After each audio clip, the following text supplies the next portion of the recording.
So we have said so far that there are many dimensions and many messages to Chanukah.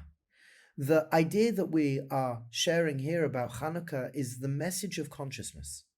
And we moved further sharing that Chanukah, that we are present here, is a message of being present. And that's how we can start to awaken consciousness, which we call das, dat.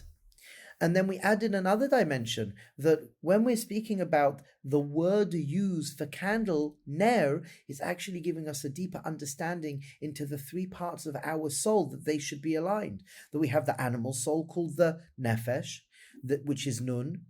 Then we have the conscious soul, which is called ruach, which is to do with das and consciousness. And then we have the neshama. So the term ner comes to hint to us and share with us the reality of alignment with the three parts of our soul.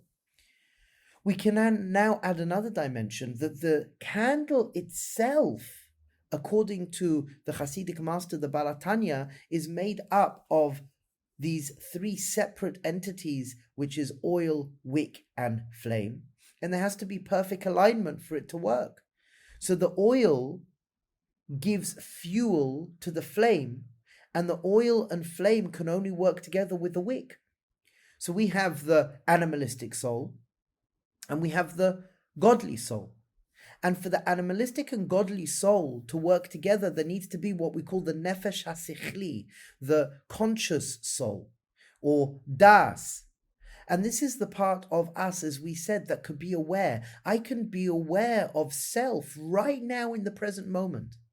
And I could be aware of something much more, which is outside, so to speak, of my five senses consciousness.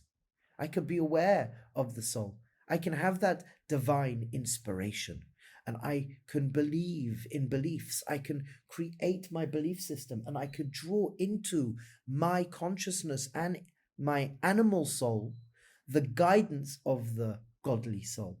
And if we look at the ner, we look at the flame itself. You've got the flame, the wick, and the oil, and they all need to work together. The conscious soul and the godly soul without the animalistic soul won't survive. And the animalistic soul without consciousness and without the godly soul will cause havoc. Chanukah is a deep appreciation of all the different elements coming and working together in unison.